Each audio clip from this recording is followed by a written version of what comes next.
Why does this coffee cost over £250 a kilo? Whether you're thinking, man, you're crazy, coffee's just coffee. Or whether you're thinking, yeah, I get it, that must be a delicious coffee. This video is for you. And by the end, you'll know exactly why that coffee is worth so much. And what better place to start than the beginning? Seed anatomy and the coffee cherry. If you're thinking at all that it's going to be like Shrek, you would be absolutely right, because just like Shrek, coffee has layers. In the very center is the bean or the seed. They're the exact same thing. The bean that you drink is actually the coffee seed. That's covered in a little bit of silver skin, which is covered by mucilage and flesh, which is where all the sugar is contained for fermentation, but we'll cover that in the processing later. Then in the very outside is the skin that protects it. So, what's next? How is it grown? As we just mentioned, the bean is also the seed, but to grow it, we don't really need any of the other layers, so we remove them.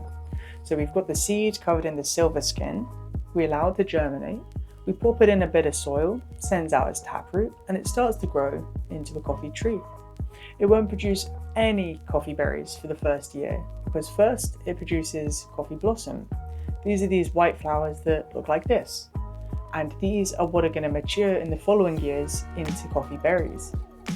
This can be a little bit of a challenge for producers because it means for the first few years they can't make any money from their trees. Another huge challenge for producers can be managing pests and diseases. One of the most common fungal diseases is known as coffee leaf rust, also known as Hemilia vastrix or roya in Spanish-speaking countries. It's got many names. This causes orange lesions on the leaves, which stop photosynthesis from happening, which causes the leaves to fall off. If it infects enough of them, the tree is going to die. Once you have it, you can only really cut off the infected areas and hope for the best. But in the worst case scenario, which unfortunately is most of the time, means cutting off at the stump and starting all over again. Growing the flowers and then the cherries right from the beginning.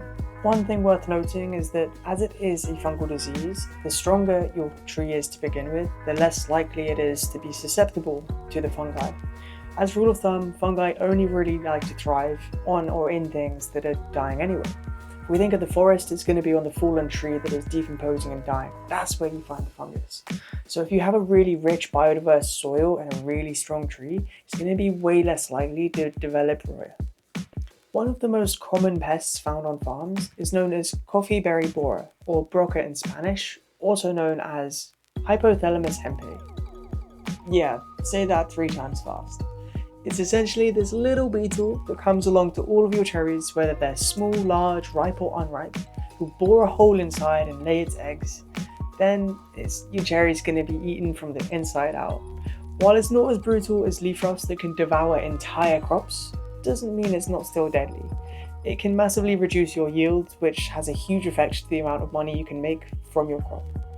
There are a few things you can do to kind of prevent it from happening as well. You can spray fungicides that discourage the pests from boring onto your coffee. You can set traps to kind of deal with them before they get to your coffee. And you can also be really mindful of your practices on the farm. For example, they like to hide on the bags that you store your coffee in when you're moving it from one side of the farm to the other. So if you spot this and know that, you can pop a little mesh net over your bag, spray it with some vegetable oil, come back, and your job's going to be done. So if that's how we grow coffee with a couple of challenges, what exactly are we growing? Arabica and Robusta coffee. These are the 2 main species of coffee that are commercially bought and sold. So what's the difference between the 2? Arabica coffee tends to be a little bit bigger in the bean size, grow at higher altitudes in warmer conditions, cost quite a bit more to produce, and is around 2% caffeine. Robusta, on the other hand, is a little bit smaller in bean size, grows at lower altitudes in less warm conditions, and costs way less to produce. It's also about 4% caffeine. And to top it all off, Robusta is way more resilient to those pests and diseases as well. So why aren't we drinking more Robusta? And I'm afraid it kind of just comes down to the taste. It just tastes really woody and really burnt. It has low acidity, low sweetness, and I'm afraid that does come from the 4% caffeine. Caffeine is one of the main contributors to bitterness, which means not so good taste-wise for Robusta. Now, as easy as it is to hate on Robusta because of the taste, it certainly has its place. If you're less concerned about the taste of your coffee and you just want way more caffeine at much lower cost, great. It's the perfect product for you and there's nothing wrong with that. But coffee can be so much more than just a caffeine fix. We do also have a few things to be thankful of Robusta for. It's actually believed to be the parent species to Arabica coffee, where it crossed with another species, Coffea eugeenoides. This is one that is a lot denser, a little bit more mellow, lower in acidity, and much higher in sweetness. You cross that with something that is a little bit more woody and really bitter. You put them together and you get Arabica coffee. Now I know what you might be thinking. I'm not too concerned about my caffeine sometimes. Sometimes I might want a lower caffeine alternative that's a bit more mellow and way sweeter. Why don't I just drink this eugeenoides? Unfortunately, there's just a couple of things getting in the way. The cost is really high, and it's grown in smaller lots, which also makes it expensive, and also much more exclusive and hard to get your hands on. In recent years, it's been used in competitions, usually in a blend of Arabica and eugeenoides to put them together and make a fantastic drink. But, if you've got infinite budget to drink coffee and you really like it, then go for it. And guys, there are so many more species of coffee out there. I've just gone over the most common ones you can get your hands on. Maybe accept eugeenoides just because of that price and accessibility, but So that's it, right? There's different species of coffee and they taste differently. Well, yeah, but the rabbit hole keeps on going. Within these species are different varieties of coffees that are going to taste different and have different properties as well. Now let's change the subject to apples for a second. If you think of them, there are so many different varieties out there that taste different. You've got a gala apple that's going to be red, it's going to be sweet, it's going to be juicy, and it's going to be delicious. On the other hand, you've got a gala apple that's going to be green, it's going to be a little bit sharper, much more crunchy, and a little bit more punchy. Coffee is no different. Not that it tastes like apples, although you can have flavor notes that are similar to apple in terms of acidity, but anyway, what I'm trying to say is that these different varieties of coffee are going to have different flavors and different properties. Some of them are going to produce more fruit than others. Some of them will do it in clusters on the branch, while others will do it spaced evenly throughout. Some of them will be more resilient to those pests and diseases, and some will be yellow when they're ripe. Most of them will be red when they're ripe. So different varieties enjoy different growing conditions. What are those conditions? This is where I'm going to talk a little bit about terroir. This is defined as the combination of factors including soil, climate, and sunlight that give wine grapes their distinct character. Now, coffee is no different. We're pretty much just talking about how the environmental factors affect the growing of the coffee cherry and the seed, which is going to affect the flavors of the coffee later. So, what are we aiming for and how do we use our terroir or our environment to achieve this? We're usually aiming for a denser bean, as there's a little bit of a correlation between a dense bean and having a coffee with higher sweetness, acidity, and complexity. If we think about it a little bit like we do with trees, the softwood will grow a lot faster but be less dense and less strong. A hardwood, on the other hand, will be a lot stronger because it's slower to grow. Now, coffee is no different. We want to slow down that growing just a little bit, just to give us that denser, more delicious bean. So, how can we use our terroir to achieve this dense bean? It all starts with the soil. You need a really nutritious soil to achieve that dense bean. You want it to be full of nutrients and carbon and nitrogen, and you want it to be biodiverse with worms living in it and mycelium and microbes, and you want it to be loose enough that the roots can get down deep and get all of the deepest nutrients from the soil.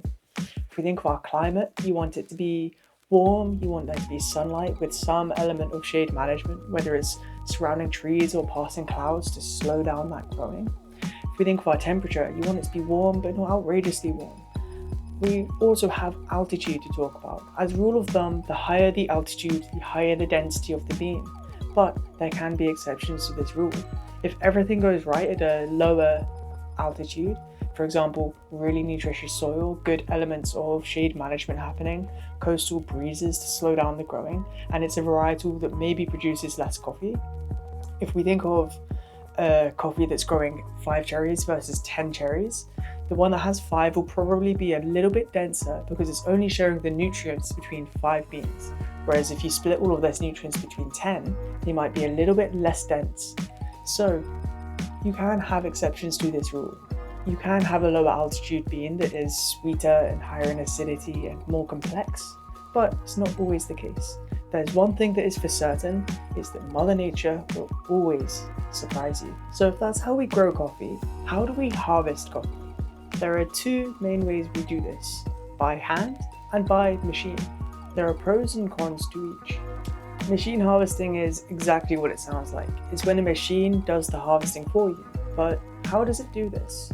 It essentially comes up to the tree, gives it a great big shake, which allows all of the cherries to fall off, which unfortunately does mean you get all of the ripe ones and the unripe ones at the same time. You also get a bunch of twigs and a bunch of leaves that fall as well. Anything else that can fall will fall. This does unfortunately mean you have to do a lot more post-harvest sorting to make sure you've only got the good stuff and not the bad stuff as well. You also do need a perfectly level field, and you want your trees nicely spaced apart so that the harvester can go down the rows. You do want this at a high altitude as well to encourage that bean density. And this is most common in Brazil. Hand picking, on the other hand, is a lot more slower, and there are 2 main ways that we do this. One is strip picking, where you just pick the whole tree at the same time, getting all the ripe and the unripe. So similar to the machine harvesting, this is great because it's very efficient and very fast, but less consistency and more sorting of the cherries later. The other method is continuous picking, where you just pick the cherries when they're ripe in several passes throughout the season. You might have a little dipstick that is red of your desired ripeness for when to pick them, or yellow if it's a variety that is going to be yellow. And this is great because you have much higher consistency because the ripeness is going to be the same. And this might really help your processing because the sugar content in the flesh is going to be consistent. So if you've just harvested your coffee, but you want your beans at the end, how do you go from cherry to coffee bean? This is where the processing comes in. This is the process of removing the outer flesh and leaving you with the bean, usually with fermentation. In short, it can just be summed up as you pick your bean, you ferment it, you clean it, and then you dry it out. But I've got 3 OG methods for you of processing, and 1 surprise at the end. The first processing method is known as the natural processing method, or the dry process method, which is, of course, the most natural way. You just pick the cherry, you pop it on a raised bed or a raised patio with nice access to the sun and nice airflow. You turn it regularly to encourage even drying, and that's it. Once it's dried out, you just remove the outer layers, leaving you with the seed in the middle, and you're done. You can usually expect the flavor profile of a natural to be a little bit more funky, a little bit more boozy, but it is a spectrum. Sometimes be way more in the funky end, and sometimes be a little bit more clean and elegant, known as a clean natural, which will be more similar to a washed, but we'll cover that in a sec. The second processing method is the honey method, also known as the pulped natural, and this is very similar to the natural method, except there's a little bit of depulping that goes on. This is removing some of the outer layers of the skin and the flesh before allowing it to ferment. The more flesh that's left on, it's more likely it's going to be a black honey, which is also going to be left to ferment for a bit longer, which will be more similar to a natural. The less flesh there is, the lighter in colour it will be, and usually the less time it will be left to ferment, which will mean a less funky profile. So that means the profile can be very varied in the honey process. It can be very funky and a little bit boozy, or it can be a lot more elegant and a lot more clean, like a washed process. As you guys might have guessed, the third processing method is the washed method, which, as you also may have guessed, involves a little bit of washing. Usually the cherries are fermented in tubs of water for a little bit just to break down those outer layers, and then they're cleaned and washed and scrubbed and left to dry in their parchment skin alone. This is the least intrusive method as there's the least amount of fermentation happening, which means you're also going to taste the most of the terroir and variety behind the coffee. This is also going to have the most clean and elegant profile because of that. The fourth and final processing method is actually a little bit misleading because it's more than just one method. This is assisted ferments, and this is any time us as humans are changing the course of fermentation. And we do this by changing the variables. This could be by increasing or decreasing temperature. It could be by reducing access to oxygen by putting it in a vacuum or flooding it with an inert gas like carbon dioxide. It could be by inoculating it with a different strain of bacteria to give that one a head start so it ferments instead, or it could be fermenting it with a completely different fruit to infuse those flavors as well. What you call it becomes a bit of a grey area. It very quickly becomes the Wild West, where there's usually some level of overlap between the processing methods. So the processing methods in themselves are a little bit of umbrella terms as well. And they're usually affecting the coffee during the fermenting stage, i.e. after you pick the cherry and allow it to ferment, and or after you pick the cherry and then remove some of the flesh and then allow it to ferment. In some cases, you're going to ferment both. What you remove, you're going to ferment, and then what is left behind, the cherry covered in the mucilage and the pulp, that's going to ferment as well. So you can sometimes have two fermentations happening at the same time and then bung them in together. So it does get a little bit messy, especially because we don't know what to call them sometimes. So usually the best way is just read what information is available to us on the website to understand what is happening exactly. But this doesn't mean we don't have names or terms where we can at least know what to expect. For example, thermal shock is what we call when we manipulate temperature to encourage and discourage different kinds of fermentation. You could imagine if we make the temperature 60 degrees, some microbes can only survive in the maybe 20 to 30 degrees range. So when it's 60 degrees, they die. But that does mean that other bacteria can ferment in its place instead. We call it an anaerobic process when we prevent the cherries from having access to oxygen during stages of the processing. And we call it a carbonic maceration or an anoxic fermentation when we do the same thing but with carbon dioxide, which prevents it from having oxygen. An inoculation is when we're adding that foreign bacteria to encourage that bacteria to ferment and thrive and multiply instead of other ones that would naturally occur. This is most commonly done with wine yeasts and koji. As you can probably tell, I didn't really give an expectation of flavor profile for what to expect with these different processing methods. But you can usually expect them to be a little bit more funky, and sometimes they're elegant and sometimes they're quite boozy and really intense. But because they're umbrella terms, it's really varies. Not just on the processing side, but on the roast side as well, where they will enhance or de-hance certain characteristics of those coffees. It can make them more full-on and more funky and more boozy and intense, or make them more delicate, more mellow, more balanced. But great variance. So the coffee has just been processed and it's ready to be roasted and it needs to be exported. But before that happens, it has to be stored on the farm. Usually this is done in GrainPro bags if it's the best of the best quality coffee, if not in a plastic bag, and if not in a sack. You don't want it on the farm for too long because usually it's stored in some damp conditions and it can really take a hit to the quality of the coffee. So we want it to the roasters as quick as possible. This is where the exporters and importers come in. There are a couple of words that will tell us who is currently responsible for the coffee: FOB and Farmgate. Farmgate is the price that the producers will get for their coffee from exporters. And this isn't all of the money they're going to take home because everything that we outlined before costs money. The processing, the harvesting, the storing, everything costs. So sometimes these producers don't make as much money as we think. If we go into the FOB, this is free on board. This is the new price for the coffee with the added cost of the storage and exporting of the coffee. If we only see this number, it can be a little bit misleading because it doesn't tell us how much the farmer is getting. If the exporters are like, oh yeah, we can't really give you much for your coffee because it's not worth a lot, we can't make any money from it, we'll give you £2.50 a pound for it.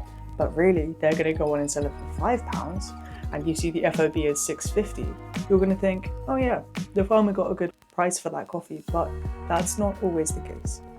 The increase in price from Farmgate to FOB should be used just for the exporting and keeping the conditions as consistent and favourable as possible. You don't want it to be stored in this dank, humid, hot area. You just want it in this cool, away from light, dry area. So you don't want it to be unloaded and reloaded and left in the sun. You just want it from A to B as swiftly and quickly and consistently as possible. In the most extreme of cases, coffee can be air freighted, taken in an airplane in really consistent conditions, which is great because it will preserve all of those qualities of the coffee. But it does have a much higher cost to the environment. This is why transparency is so important, because it means producers get the price for their coffee that they deserve and need. So the coffee is made out of the country of origin and is now with the roasters. But what do the roasters do? They turn the coffee from this to this. They essentially put it in this big drum, give it a bunch of heat, and they cook it and remove the moisture from it until it's at their desired point. You don't want it to go too far. As a rule of thumb, the darker a coffee goes in roast color and roast wise, the less acidity it will have and the more bitterness it will have. But the green coffee beans that look like this will taste vegetal. So if you go too light on the roasting, it can taste a little bit vegetal, and that's not how I personally want my coffee to taste.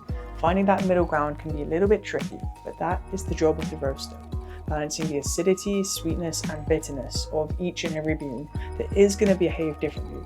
Different varieties, different growing conditions, everything is going to affect it. And the roasting, that's just part of the game. A huge point I've not really touched on yet is what is specialty coffee?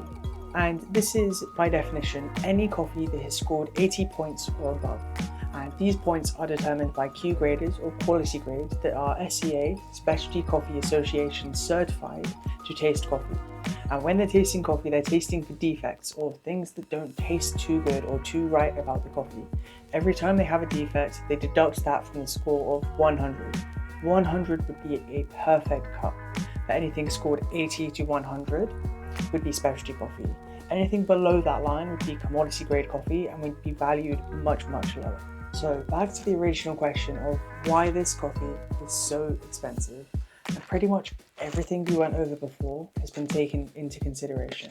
It's got an amazing variety, grown in amazing conditions, with fantastic attention to detail and process, and a meticulous approach to roasting.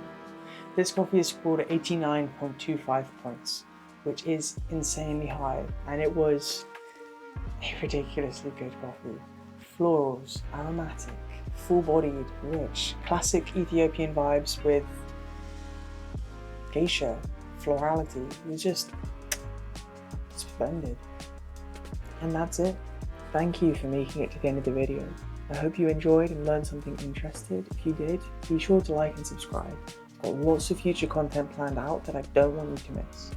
If you don't know who I am or why I made this video, check out my first one here. And have a great day.